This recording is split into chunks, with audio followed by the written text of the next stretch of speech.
The Galactic Council chamber floated in the silent black of space. A huge sphere made of clear crystal that let everyone see the stars all around. Inside, thousands of alien species sat in rows that curved up like a giant bowl. Tall, insect-like beings from Krell Prime clicked their mandibles softly. Glowing beings from Lyra drifted like living light. Heavy rock creatures from granite worlds rumbled low in their seats. They had met like this for thousands of years to talk about peace, trade, and the rules of the galaxy. On this day, a new species was joining them for the first time, humans from Earth. The Council had watched them for a long time. They were small, soft-skinned, and lived only a short time compared to most races. Their ships were slow. Their weapons looked old-fashioned. Many in the Council thought humans were lucky just to reach the stars. They gave Earth only a small seat near the back, a place for guests who might not stay long. Ambassador John Carter walked into the chamber with two helpers. He wore a plain dark suit. His face was calm. He had short brown hair and steady blue eyes. He did not look afraid, even though every eye in the room watched him. He bowed once to the High Elder, a very old Lyran who floated above the center platform. "Welcome, human," the High Elder said in a voice that sounded like wind through glass. "You may speak." John Carter stepped to the speaking circle. A small light glowed around his feet, so his words would reach every mind in the chamber, no matter the language. "Thank you," he said. His voice was clear and not loud. "My name is John Carter. I come from Earth on behalf of all humans. We are happy to be here. We want to learn from you and share what we know. We hope to be good neighbors in this big galaxy." A few soft laughs came from the seats. The Krell delegate, a tall one named Zakath, waved one claw. "Good neighbors, your people still burn fuel to move your ships. You fight wars over small patches of land on one tiny planet. How will you be good neighbors to races who have traveled between stars for 1,000,000 years? John did not get angry. He smiled a little. "We know we are new. We have made many mistakes. But we learn fast. We fix what we break. And we keep trying, even when things are hard." The High Elder raised one glowing hand. "Enough. The vote is done. Earth is given provisional membership. You may send ships to trade in safe zones. You may listen at meetings. But you may not vote or speak on big matters for 50 of your years." John bowed again. "We accept. Thank you." As he walked back to his seat, whispers filled the chamber. Most aliens thought the humans would stay quiet and small. Some thought they would cause trouble and get kicked out soon. Very few paid real attention. But in the lower levels of the Council station, in rooms full of old data crystals and dusty tablets, something different was happening. 3 archivists worked late. One was a Vorath named Vexar. His skin was gray and thin like paper. His eyes were large and black. He spent his life reading the oldest records, the ones almost no one looked at anymore. Next to him sat Lyra Voss, a small floating Lyran who could read light patterns in ancient code. The third was a young Krell named Takish, who liked secrets more than rules. They were checking old warning scrolls because a new race had joined. It was normal to do this, but tonight something strange appeared. Takish pointed at a screen. "Look here. This transmission from Earth. They call their world Earth all the time. Not Terra, not Gaia. Always Earth." Vexar leaned closer. "I have seen it before." He pulled out a black crystal, sealed with red energy bands. It was marked Forbidden. Only the highest elders could open it. Vexar knew the code anyway. He had studied it for years in secret. When the crystal opened, a hologram appeared. It showed old battles. Huge fleets of strange ships attacked core worlds. The ships were simple, made of metal and stone, but they never stopped. Their pilots fought, even when their ships were broken. They kept coming, wave after wave. Planets burned, empires fell. Then suddenly, the attackers stopped. They turned and left. No one knew why. The records called them only by a symbol, a circle with lines like roots in soil. Next to it was one word in the old tongue. Vexar read it slowly. His voice shook. It means, endurance born of soil. And the planet they came from, they called it Earth. Lyravos's light dimmed. That was 3,000 years ago. The species disappeared. Everyone thought they died out. Tikish clicked his claws fast. But humans are here now. They look different, smaller, softer. Are they the same? Vexar closed the crystal. We cannot be sure yet. We need more proof. If we tell the elders now and we are wrong, we lose our jobs. If we are right and we stay quiet, the galaxy could be in danger again. They looked at each other. The room felt colder. Above them in the main chamber, John Carter sat quietly. He listened to the debates about trade routes and mining rights. He wrote notes on a small screen. He did not know about the archivists below. He did not know his planet's simple name had just opened an old fear. But in the quiet parts of the station, 3 archivists decided to keep watching. They would check every human message, every ship log, every word. They wanted the truth. Because if humans really were the return of the old destroyers, the galaxy would have to decide what to do. Talk to them? Fight them? Or run? John Carter looked up at the stars through the crystal wall. He thought about home. About green fields, blue oceans, and people who never gave up. He smiled to himself. He had no idea the galaxy was starting to remember his world's name. And soon, everyone would understand what it really meant. Months passed after the first council meeting. Earth ships started to appear more in safe trade zones. Small freighters carried grain, water filters, and simple medicines to needy colonies. In return, humans bought rare metals, energy cells, and knowledge crystals that helped their scientists learn faster. Captain Laura Bennett stood on the bridge of the horizon. She was tall with short black hair and sharp green eyes. She had flown missions on Earth for 20 years before joining the space fleet. Now she commanded one of the best exploratory ships humans had. The Horizon was not big or fast like alien ships, but it was tough. It had survived asteroid storms and pirate attacks because the crew never gave up. "Captain," said her first officer, a young man named Kevin Hayes, "we just got clearance to scan the neutral sector near the old Voroth border. The council says it's open for new members to explore." Laura nodded. "Good. Let's see what we can find.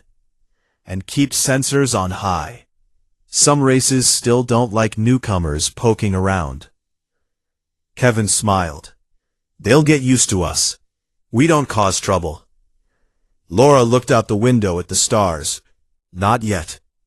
Back at the council station, in the deep archives, Vexar and his team worked in secret. They had set up a hidden terminal that pulled data from every human signal they could catch. Every message, every ship log, every casual talk between humans. Lyra Voss floated near the screen. Her light body pulsed slowly as she read.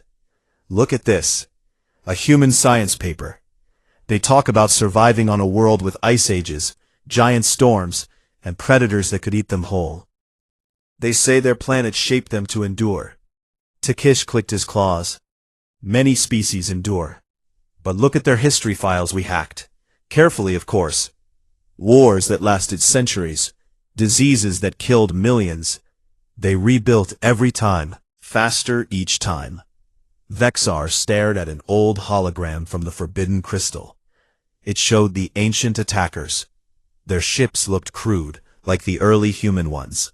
The pilots wore simple suits. Their faces, when shown, were determined, almost angry at defeat. "Compare the battle records," Vexar said quietly. "The old ones fought the same way. No retreat, no surrender. They turned losing battles into wins by sheer will." Lyra Voss dimmed her light. But why did they stop? The records say the attackers vanished after breaking 3 empires. No trace. Maybe they went home, Takish said, built up strength, waited. Vexar felt cold inside his gray skin. He pulled up a new file. A recent human broadcast from Earth. A leader spoke to their people. We are not here to conquer. We are here to join. But remember, we come from a hard place. We know hardship. We know survival. The words matched the old glyph meaning. Endurance born of soil. Vexar turned off the screen. We have enough. We must tell the elders. If we wait longer, and they are the same species, it could be too late. Takish hesitated. What if they are different? What if it's just a name coincidence? Then we apologize, Vexar said. But if we are right, and stay silent, the council will blame us when the old wars start again. They agreed. Vexar prepared a sealed message for the High Elder. He wrote it in the old code so only the top members could read it. While they worked, on the horizon, Laura Bennett's ship found something strange. An old wreck floating in deep space. Not human, not from any known race today. The metal was twisted in ways that looked like it had been hit by something very strong, over and over. Scan it, Laura ordered. The results came back fast. The wreck was 3,000 years old. The damage patterns matched weapons from the Forbidden Records. Simple kinetic rounds and missiles. The kind humans still used. Kevin looked pale. Captain, this looks like one of the ships from the old war stories the aliens tell to scare kids. Laura stared at the screen. Send the data home. Quietly. And mark the location. We don't touch it. She felt a knot in her stomach. She had read the classified files back on Earth. Stories of a time when humans, or something like them, fought across the stars, and then came home to hide. Most thought it was myth. Now she was not sure. Back at the station, Vexar sent his message. The High Elder received it in private. The glowing Lyron read it once, then twice. His light flickered in shock. He called the inner council. Only 5 elders came, the most powerful from the oldest races. Vexar stood before them in a small, dark room. He showed the evidence. The name match, the glyph, the behavior patterns. The old hologram next to current human images. One elder, a stone being named Gorath, rumbled deep. Impossible. They are weak, small. They die fast. Yet they survive, Vexar said. Their world is a death world. Gravity strong, weather deadly, animals that hunt them. They evolved to never quit. The High Elder spoke softly. We remember the fear from that time. Entire fleets broken, worlds cracked, and then, nothing. They left. We thought they died in their victory. Another elder, a thin insect from a hidden world, hissed. If they are back, we must act. Quarantine or destroy. Vexar raised one thin hand. Wait. They have not attacked. They trade. They talk peace. Maybe they changed. Gorath laughed like rolling rocks. Or maybe they wait, like a hunter in the grass. The High Elder closed his eyes, though he had no eyelids. We will test them, subtly, in the next full session. Ask about their name. See their reaction. If they lie or hide, we know. The elders agreed. They swore Vexar and his team to silence. No one else must know yet. Vexar left the room, feeling heavy. He had opened a door to the past. Now the galaxy might have to face it. On Earth, Ambassador John Carter received a quiet update from home. The wreck discovery. He read it in his small quarters on the station. He sat for a long time. He knew the old stories too. Every human child learned about the hard times on Earth. Survival, fighting, rising again. But the star stories? Those were whispered only among leaders. John looked at a photo of his family on his desk. A wife, 2 kids, a dog. Normal life. He whispered to himself, we are not monsters. We just kept going. But deep down, He wondered if the galaxy would believe that. Outside, the stars turned slowly. The council prepared its question. The archivists watched. The humans explored. And the name Earth waited like a loaded gun, ready to be spoken. The full council chamber was brighter than usual. Lights glowed stronger along the crystal walls, because today was a big meeting. Delegates from hundreds of species filled every seat. They came to talk about new trade rules for the outer sectors. Everyone wore their best robes or armor or light forms. The air hummed with quiet talks and the soft clicks of translators. Ambassador John Carter sat in the human section near the back. He wore his usual dark suit. Next to him sat two helpers who carried small screens. John looked calm, like always. He had spent the morning reading reports from Earth ships. Everything seemed normal. Trade was good. No fights, no big problems. High above the center, the High Elder floated in his glowing sphere. He raised one thin arm. The room went quiet. "We begin," the High Elder said. His voice echoed clear in every mind. "First item, new mining rights in the neutral belt. We hear from the Krell delegation." The tall insect delegate, Zekath, stood. His claws clicked on the floor. He spoke about safe mining zones and fair shares. Other delegates nodded or argued softly. It was boring, normal council business. John listened and took notes. He did not know that in the shadows behind the walls, Vexar watched from a hidden viewer. The archivist's black eyes were wide. He had told the elders everything. Now they waited for the right moment. After an hour, the trade talk slowed. The High Elder looked around the chamber. His light dimmed a little, like he was thinking hard. "There is one more question," he said slowly. "It concerns our newest members." All eyes turned to the human section. John felt the weight of those stares. He sat up straighter. The High Elder continued. "Your world is small, young. Many call it Terra. Some call it Gaia in old poems. Yet your people always say Earth. Why do you hold to this plain word so tightly when others sound better?" The question hung in the air. It sounded simple, but Vexar, watching from his hiding spot, knew it was the test.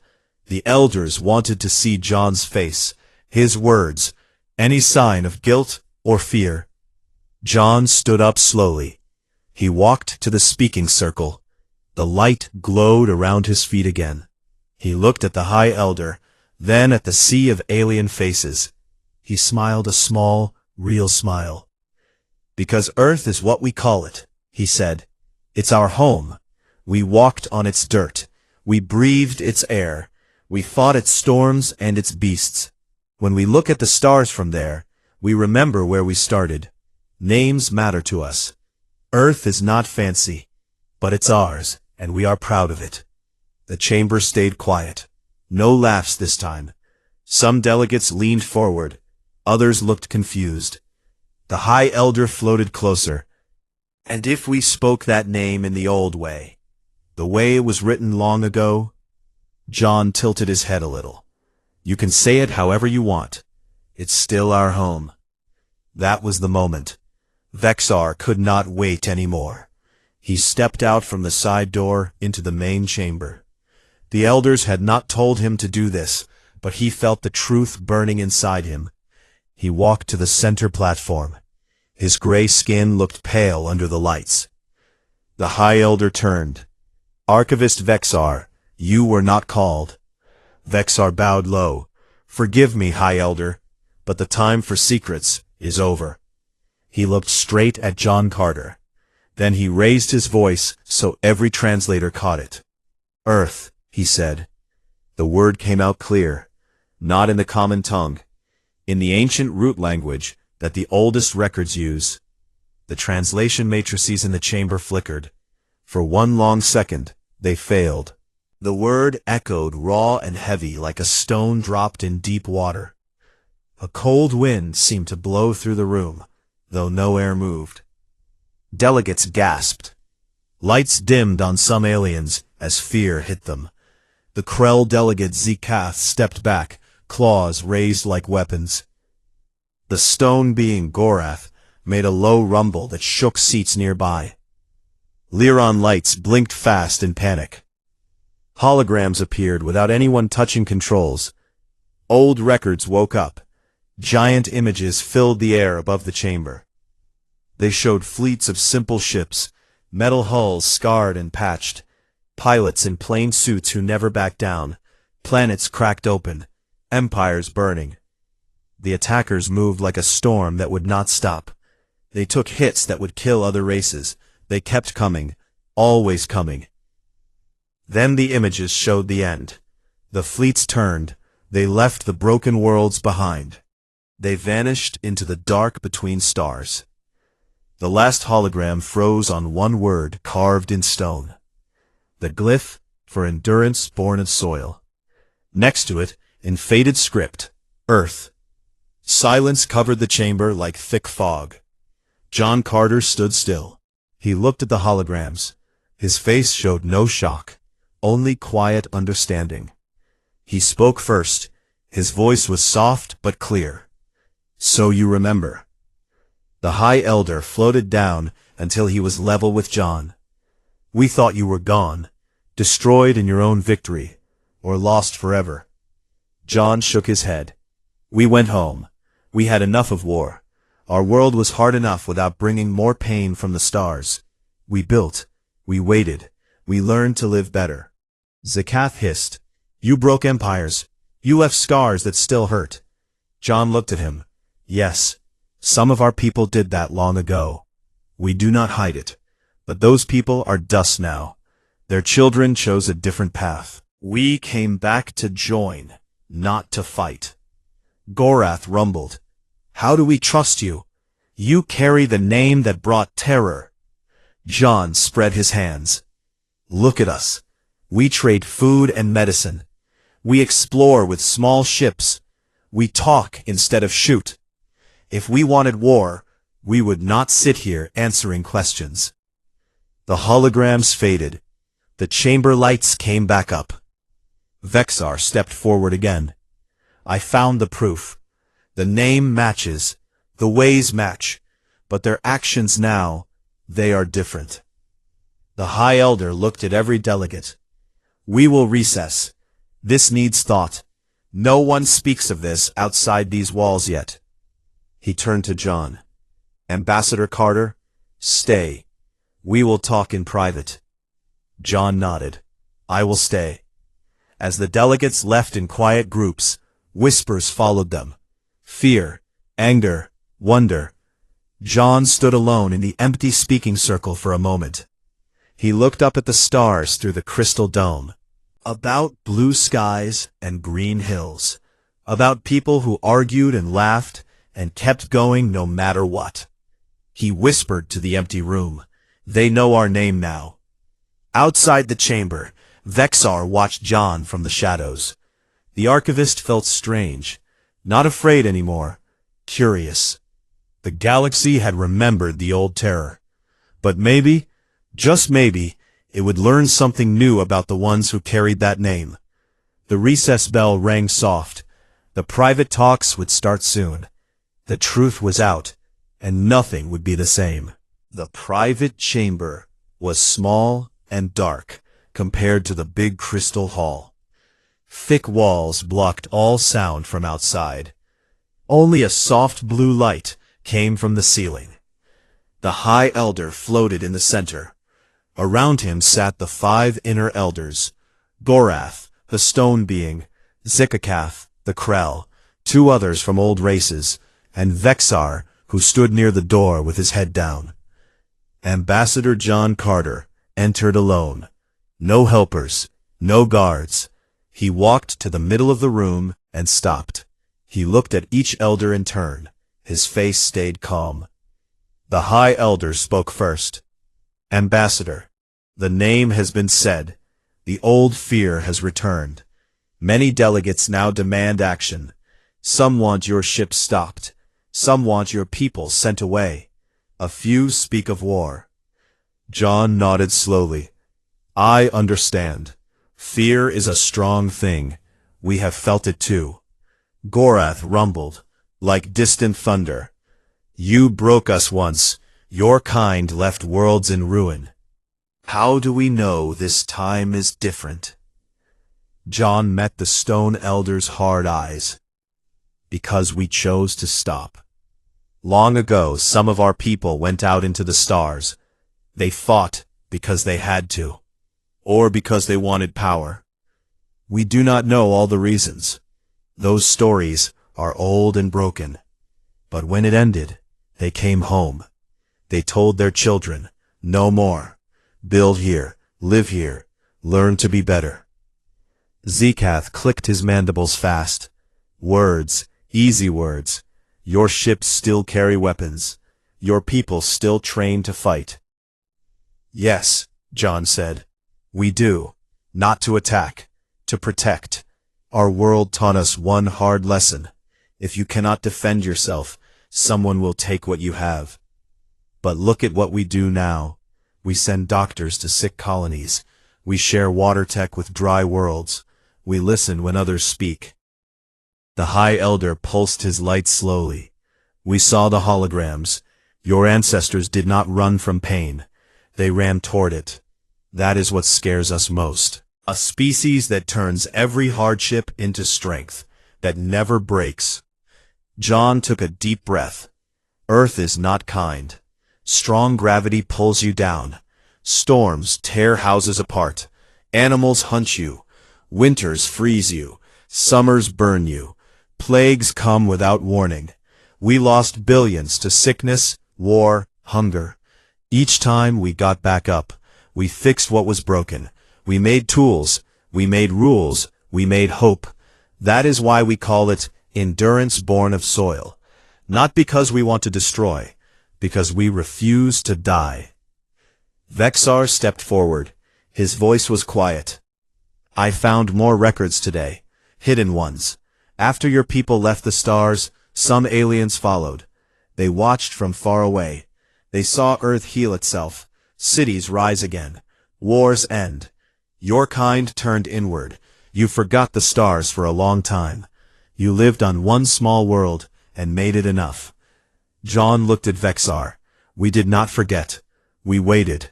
We wanted to be sure we would not bring the old anger back. When we finally looked up again, we saw a galaxy at peace. We thought, maybe now we can join without fighting. The room stayed quiet for a long minute. The High Elder spoke again. We must decide. The full council will meet soon. They will vote on what to do with Earth. John spread his hands. Let us speak to them. Not just me. Let our people come and show who we are now. Gorath grunted. Dangerous. If fear wins, they may attack. Then let us prove it first, John said. Before the vote. Send a message to our fleet. Let them come here. Not with weapons ready, with open hands. Zekath tilted his head. You trust us not to fire on them? John smiled a little. We trust you to see the truth.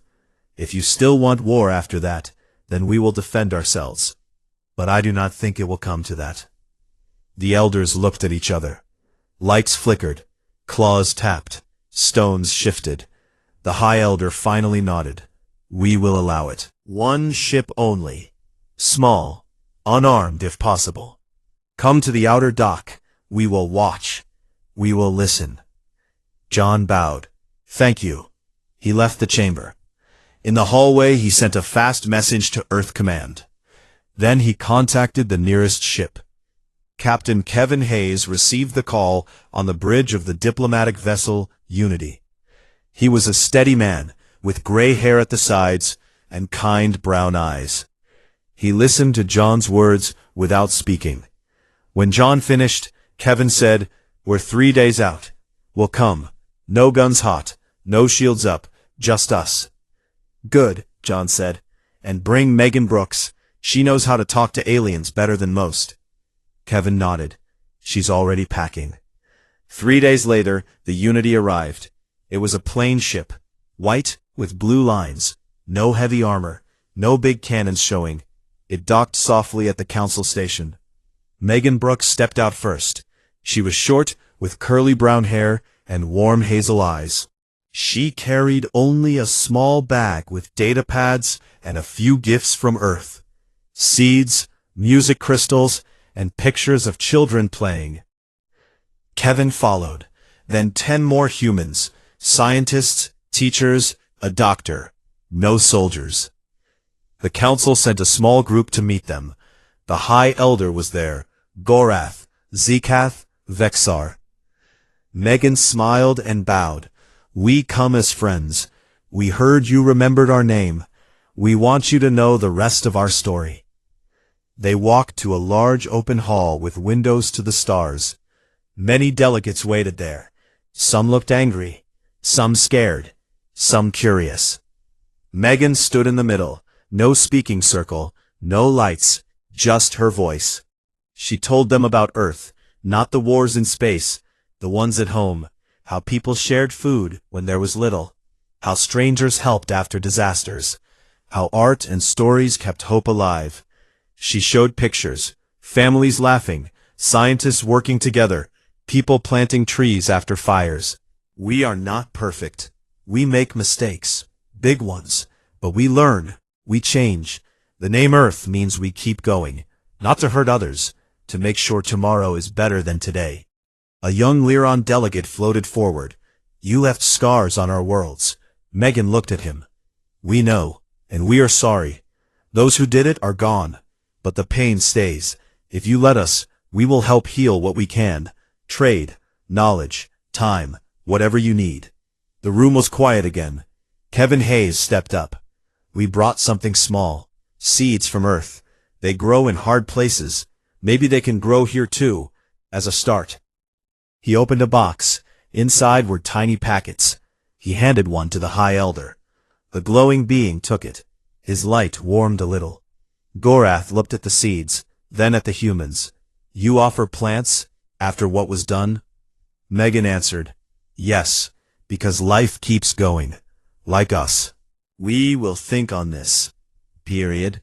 The meeting ended. The humans stayed in guest quarters. Guards watched them, but no one attacked. That night, the elders met again. They talked long. Fear still sat in the room. But something else grew too. Wonder. Maybe understanding. Vexar spoke last. They did not hide. They did not threaten. They stood and said sorry, and they offered to help. The High Elder pulsed bright. And we will let the full council vote, but I think the fear may be turning. Outside, John Carter looked at the stars with Megan and Kevin. Megan said, they saw us, really saw us. John nodded. Now they have to decide if they can live with what they see. The vote would come soon. The galaxy stood at the edge of something new. Not war. Maybe peace. Real peace. With the ones who came from Earth. The full council chamber filled once more. Every seat was taken. Delegates sat stiff and quiet. The air felt thick with waiting. Lights stayed low, making the crystal walls glow soft blue. No one laughed or whispered much. Everyone knew what today meant. The High Elder floated high in the center. His light body shone brighter than usual, steady and calm. Below him, on the main platform, stood Ambassador John Carter, Captain Kevin Hayes, Megan Brooks, and a few other humans. They wore simple clothes. No weapons, no armor. Just people from Earth. Behind them waited Captain Laura Bennett and a small group from the horizon. They had come quietly, without fanfare. Their ship docked far from the main bay, so no one felt threatened. The High Elder raised both arms. Silence fell like a blanket. Today we vote, he said. His voice reached every mind clearly. On the status of Earth, provisional membership ends. We decide full membership, expulsion, or other paths. A low murmur rose, then fell fast. Gorath, the Stone Elder, spoke first. His voice rolled deep. Many fear the name Earth. Old wounds still hurt, but I have watched these humans. They do not hide. They do not threaten. They offer help, seeds, knowledge, time. I say we give them a chance. Zekath clicked his claws slowly. I still remember the holograms, the broken fleets, the burning worlds, but these ones are different, smaller, softer, yet strong in their own way. They came when called. They spoke truth. I vote yes, full status. One by one, other elders spoke, some short, some long, some angry, some hopeful. In the end, the vote began. Lights appeared above each delegate seat. Green for yes, red for no, yellow for wait. Row by row, the colors filled the chamber. Green spread fast, red appeared in small patches, mostly from races that had lost much in the old wars. Yellow stayed few. At last, his light pulsed once for each tally. Green 412, red 89, yellow 31. The Council grants Earth full and permanent membership. No limits, no trials, equals among us. A wave of sound rolled through the room. Not cheers, not anger, something in between. Relief, wonder, acceptance. John Carter stepped forward. He bowed once to the High Elder, then to the whole chamber. "Thank you," he said simply. "We will not forget this trust. We will work to earn it every day." Megan Brooks smiled softly. She held up a small box. "We brought more seeds from different parts of Earth. Forests, deserts, oceans, places that teach us how to live together. We offer them as a gift. Plant them where you wish. Let them grow as a sign of new beginnings." She walked to the front row and gave packets to delegates who reached out. Some took them carefully. Others hesitated, then accepted. "Our ships are open. Trade routes, joint missions, science sharing. Whatever helps the galaxy grow stronger. Not one species alone. All of us." Laura Bennett stood tall beside him. "We have seen hard worlds. We know survival. But we also know peace is harder to keep. We choose peace now." The High Elder floated down until he was eye level with John. The name Earth once meant fear.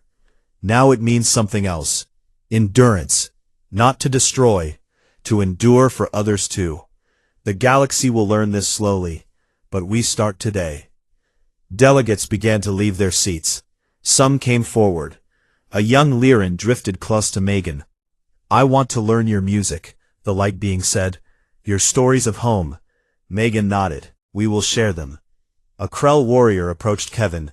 "Your people fight well, but you choose not to. Why?" Kevin looked at him straight. "Because we know what comes after victory. Emptiness. We want more than that." The warrior clicked thoughtfully. "Perhaps we can learn from you." Outside the chamber, through the crystal dome, stars shone bright. Ships from many worlds moved in slow patterns. Now among them, human vessels would travel freely. Not as strangers, not as threats, as equals. In the days that followed, changes came fast. Trade deals signed. Joint research started. Alien visitors asked to see Earth. Humans went to other worlds, learning new ways. John Carter stayed at the council station longer. He met with elders often. They talked about old wars, about pain, about healing. Slowly, trust grew like a small plant in hard soil. Vexar the Archivist became a quiet friend to the humans. He showed them hidden records, not of destruction, of moments when races helped each other. He said, "The galaxy forgot kindness for a while. You remind us." One evening, John stood alone at a viewing window. Stars stretched endless. He thought about his family back home. His wife reading to their kids. His dog sleeping by the door. Simple things. He smiled.